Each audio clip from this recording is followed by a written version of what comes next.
Hi, everyone. Welcome to Making the Most of the Virtual Opportunities and Graduate School Fair for Spring 2021. I am Alexa Hamill. I am one of the Associate Directors for Advising and Programs, and I'm also an alum of the college. I graduated in 2013. So now I'll let Caitlin, my colleague, introduce herself. Hi, everyone. I'm Caitlin Orsini. I'm the Employer Relations Program Assistant. I basically help all employers with recruiting logistics on campus and help put on the Opportunities Fair. Amazing. All right.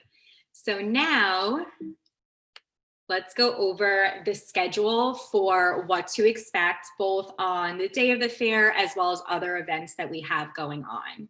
So the actual Opportunities and Graduate School Fair is going to be on Friday, January 22nd from 11 to 3.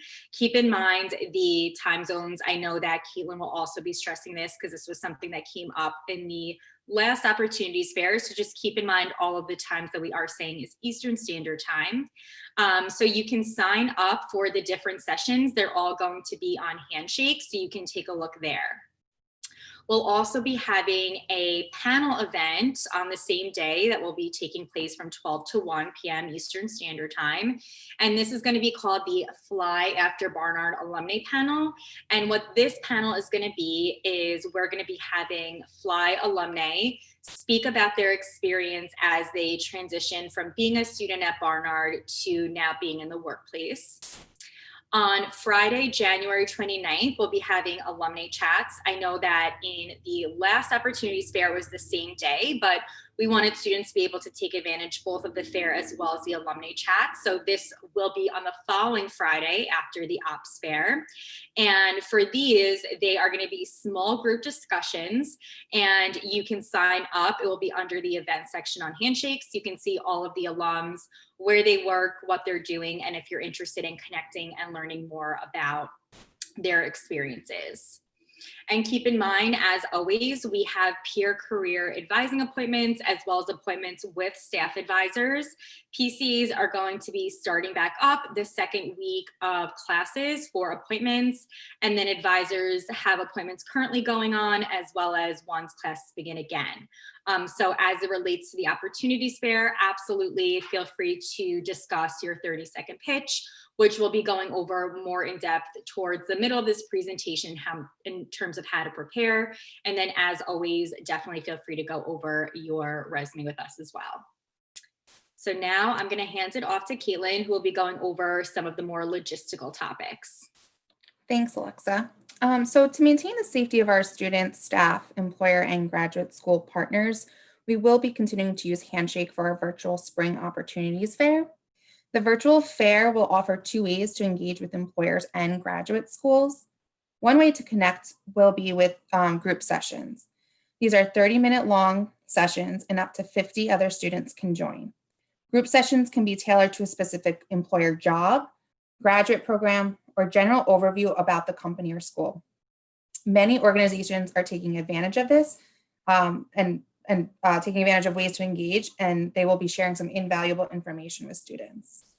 The other way to connect with employers and grad schools is signing up for one-on-one sessions. These are 10-minute long, and it will be only you and the representative, similar to how you would meet at an in-person fair.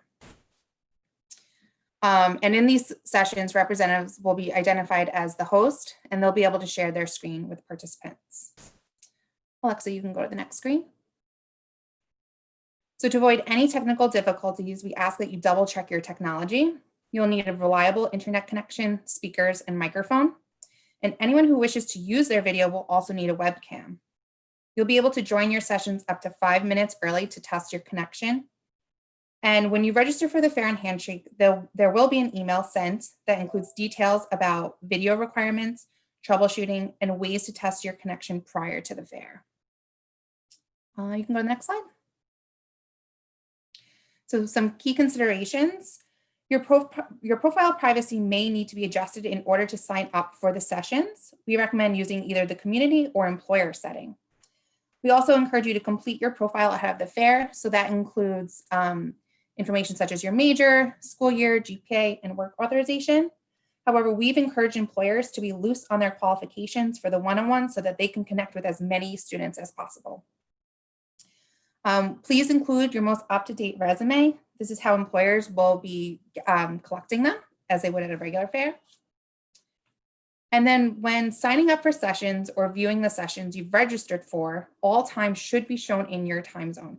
But like Alexa said in the beginning, please double check, make sure that it is accurate and matches up with the Eastern Standard Time Zone. And you will be able to sign up for sessions on the day of the fair, but we do encourage to sign up in advance to secure a spot to meet with employers and graduate programs. You can find more detailed information through the links shared on the Opportunities Fair main page on Handshake. And as always, if you have any questions or concerns about the virtual fair prior, leading up to it, or on the day of, please email Beyond Barnard at beyondbarnard.com. And that's it for me, Alexa. Awesome. Thanks so much, Caitlin. Okay, great. So now that we have the Handshake logistics and kind of more of the different ways that you're going to be interacting with employers and graduate schools as it relates to a virtual experience, we're going to now start to speak to what you can do in advance of the actual fair, what the fair is going to look like itself in terms of how to be interacting with these representatives, and then how to follow up. So first thing that we're going to be talking about is how to start researching in advance, which is really critical to do in terms of feeling prepared and presenting your best self to representatives you plan on speaking with. So the first thing that you can do is look at the list of participating employers and graduate schools, which you'll be able to see on Handshake. So as Caitlin said, you can sign up for spots in advance, which we definitely encourage, so you can guarantee a spot. And then that way also you'll know exactly which programs and or employers and companies you're going to be researching for to plan ahead.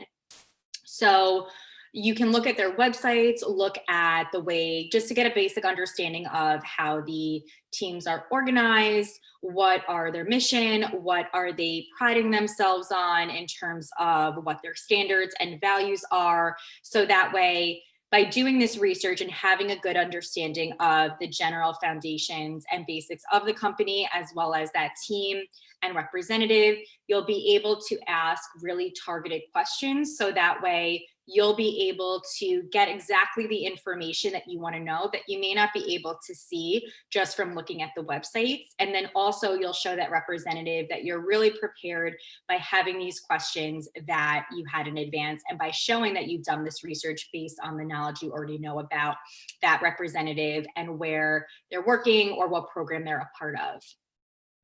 Another thing to note is you want to speak to employers and graduate schools regardless of current openings or immediate plan. So what I mean by that is you may not be thinking that you're going to graduate school next year, or there may be a full-time opportunity open, but you're really seeking an internship. But we definitely encourage you, regardless of what you're looking for immediately, to start making these connections with representatives now. Like I said, you'll get answers that would be difficult to maybe answer just from looking at sites on your own. And it's always great to have a connection. So when it is time for you to apply, you have somebody that you can reach out to directly that you've already made a connection with. And then finally, thinking of questions in advance. Like I said, having these questions in advance shows that you're really prepared. You're really leading this conversation in terms of the fact that you're the one that signs up for the session. Just like somebody who is going to be interviewing you, they would be leading that conversation because they're inviting you to interview. But by you signing up for a session to meet with them, you're really expected to lead that conversation. So by thinking of questions in advance, again, you're going to be showing the knowledge and the fact that you prepared for this, and you're also able to lead the conversation and show the representative that it's really worth their time kind of continuing on and building that rapport with you. So know what to say. So in addition to doing research about the representatives you're going to be speaking with, also know what you want to say about yourself to be able to express your qualifications. So academics, internships, jobs, personal strengths, and preparing this 30-second commercial or pitch, as I mentioned earlier, that you can also prepare for with an advisor or a PCA.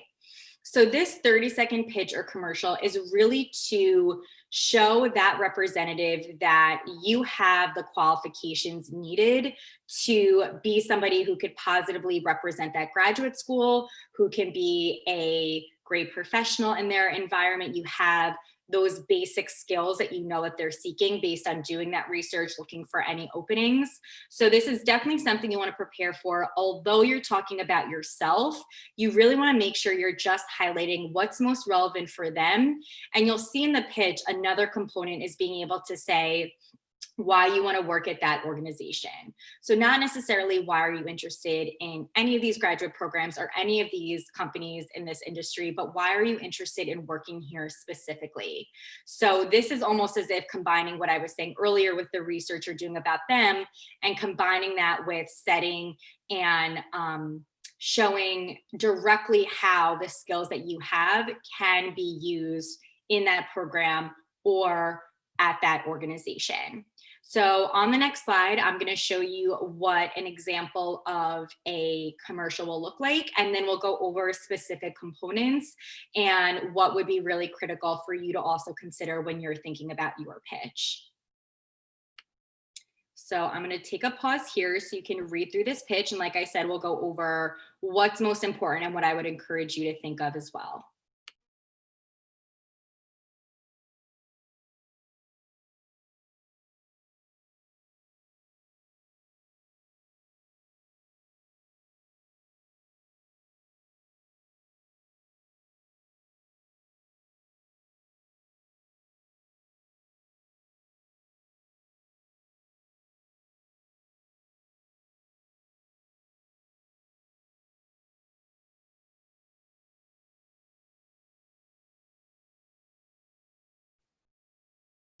So here in this pitch, just to highlight the components that you want to consider when you are thinking through your own. So you're going to be introducing yourself, your class year, if you have a major, if you're a first year and haven't declared, but intend to major in something that would be important and relevant for them to know, you can include that as well.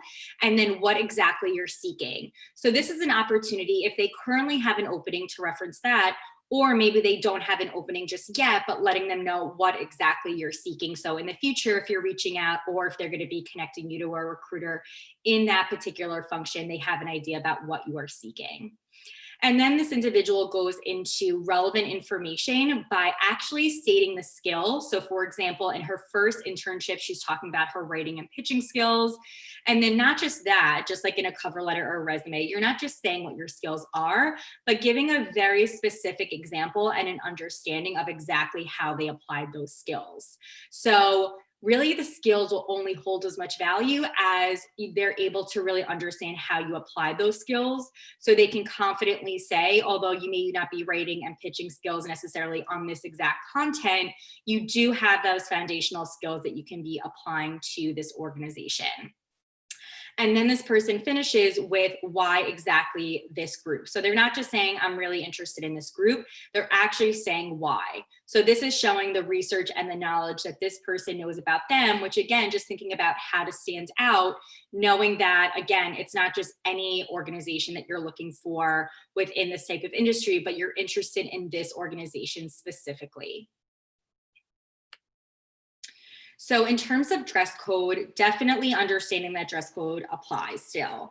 Although you are going to be virtual, you are still expected to be dressing business professional.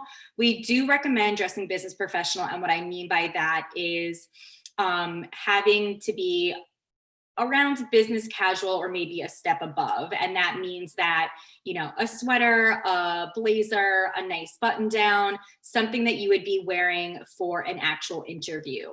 Other things to note is you don't want anything distracting, so keep as neutral and non-distracting in terms of your appearance. So that way, really the content that you're getting at is the focus. So again, just being as presentable as you would be in person as you will be virtually.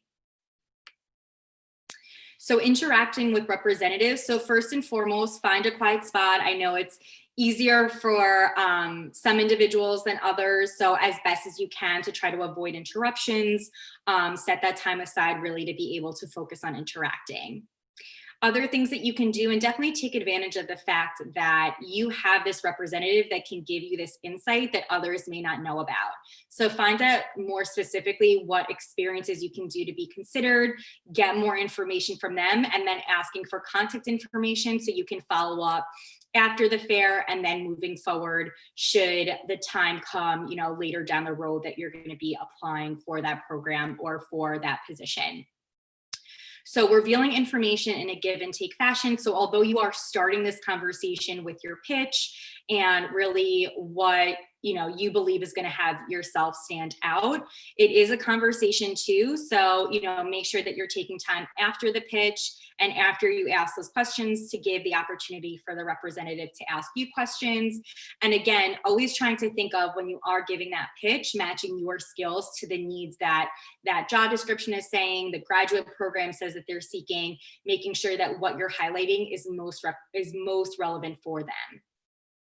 And then taking notes after each conversation. So this is really a great thing to do. So that way, when you are following up with them, or maybe down the line, if they indicated around when applications are going to be opening, you can make a note of that so you know when to follow up with them. What makes them unique? So when you're filling out the application and you're thinking through your resume, what experiences you want to include, and then the names of the representatives that you will be reaching out to following the fair. Following up with representatives. So you want to write a follow-up email within 24 hours after speaking with them. Thanking them for their time, taking the time out of their schedule to speak with you is critical. But something else that can be great to include is maybe something about your conversation that really stuck out. Maybe they were also part of the same club and they spoke about the value of being part of that club and how they use those skills in their current job, or maybe just something really interesting that they spoke about that really resonated with you. So mentioning something specific shows that you were engaged, and that's an example of something that you can include when you're taking notes after the conversation to remember what you want to include in that email.